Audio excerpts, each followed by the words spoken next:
নমস্কার বন্ধুরা, মার্চের মধ্যে চাই 10,400 কোটি টাকা। হ্যাঁ, বকেয়া ডিএ ইস্যুতে ফের সুপ্রিম কোর্টে যাবে রাজ্য সরকার।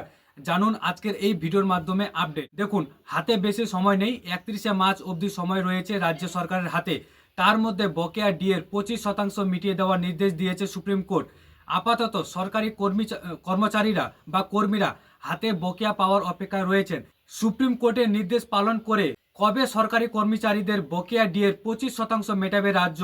হিসেব বলছে বকেয়ার 25% মেটানোর জন্য রাজ্যের চাই প্রায় 10,400 কোটি টাকা। আর এই টাকা কিভাবে জোগাড় হবে চিন্তায় রয়েছে নবান্ন। ডিএ ইস্যুতে ফের জট। সুপ্রিম কোর্টের বিচারপতি সঞ্জয় কারাল এবং বিচারপতি প্রশান্ত কুমার মিশ্রের বেঞ্চের রায় হয় পঞ্চম পে কমিশনের আওতায় 2008 থেকে 2019 সাল পর্যন্ত জমে থাকা বকেয়া ডিএর সম্পূর্ণটা মিটিয়ে দিতে হবে রাজ্যকে, এমনটাই করার নির্দেশ দিয়েছিলেন। মহাঘর্ষ ভাতা অথবা ডিএ মামলায় সুপ্রিম কোর্ট নির্দেশ দেয় চলতি অর্থবর্ষ শেষ হওয়ার আগেই কর্মীদের 25% বকেয়া ডিএ মিটিয়ে দিতে হবে।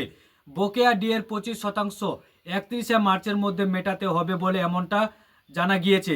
প্রথম কিস্তি দিতে হবে 6 মার্চের মধ্যে, আর 15 এপ্রিলের মধ্যে আদালতে জমা দিতে হবে রিপোর্ট। আদালতের নির্দেশ কার্যকর হলো কিনা তা জানাতে একটি কমপ্লেন্স রিপোর্ট জমা দিতে হবে সর্বোচ্চ আদালতে। বাকি বকেয়া ডিএ কোন পথে মেটানো হবে তা নিয়ে সিদ্ধান্ত নিতে গড়ে দেওয়া হয়েছে একটি কমিটি। বকেয়া ডিএ সংক্রান্ত রায় নিয়ে মুখ্যমন্ত্রী মমতা বন্দ্যোপাধ্যায় বলেছিলেন, রায়ের কপি রিভিউ করা হবে। আমাদের তৈরি করা এই 5 সদস্যের কমিটি পুরো বিষয়টি খতিয়ে দেখবে এবং তারপরে যে রিপোর্ট বা পরামর্শ দেবে সেই রিপোর্ট অনুযায়ী আমাদের সরকার কাজ করবে।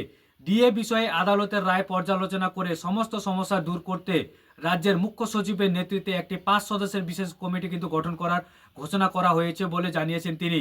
কিভাবে রাজ্য ডিএ মেটাবে এই নিয়ে যেমন চর্চা চলছে, ঠিক তেমনই সুপ্রিম কোর্টের কাছে এই রায় পুনর্বিবেচনার কোনো সুযোগ আছে কিনা সে নিয়েও কিন্তু জোর চর্চা।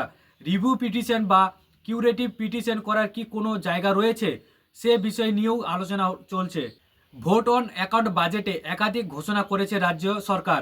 রাজ্য সরকারি কর্মীদের 4% ডিএ বৃদ্ধি, লক্ষ্মীর ভাণ্ডারে 500 টাকা বৃদ্ধি সহ বিভিন্ন যে জনমুখী প্রকল্পের ভাতা বৃদ্ধি ঘোষণা করা হয়েছে এক ধাক্কায়। খরচ বেড়েছে 22,700 কোটি টাকা, যা 1 এপ্রিল থেকে লাগু হবে। তাহলে কি সরকার কর্মীদের বকেয়া মহাকর্ষ ভাতা মেটাতে নতুন করে ঋণ নিতে হবে, নাকি প্রস্তাবিত উন্নয়ন প্রকল্প থাকবে বন্ধ? চর্চা চলছে যে ডিএ মামলার রায় সম্প্রতি সুপ্রিম কোর্ট রায় দিয়েছে তা পঞ্চম পে কমিশনের আওতায়। অভিযোগ ছিল সেই সময় রাজ্য সরকারি কর্মচারীদের 38% ডিএ সরকার প্রদান করেনি। সেই বকেয়ার পরিমাণেই দাঁড়িয়েছে এখন 43,000 কোটি টাকা। এবার সরকার সেই বকেয়া মহাকর্ষ ভাতা বা মেটাবে নাকি ফের একবার সর্বোচ্চ আদালতের দরজা করা নাড়বে, সেটাই এখন দেখার বিষয়। তো বন্ধুরা, বুঝতে পারছেন এই ছিল ডিএর মামলা নিয়ে আপডেটটি ভালো লাগলে বা ইনফরমেশনটি যদি আপনাদের গুরুত্বপূর্ণ মনে হয় তাহলে ভিডিওটি একটু লাইক করে দিবেন। কমেন্টে এই নিয়ে কোনো মন্তব্য থাকলে কমেন্ট বক্সে আপনারা জানাবেন। ফেসবুক থেকে ভিডিওটি দেখে থাকলে ফেসবুক পেজটিকে ফলো করবেন, আর আমাদের ইউটিউব চ্যানেলে ভিজিট করে থাকলে চ্যানেলটিকে সাবস্ক্রাইব করে রাখবেন।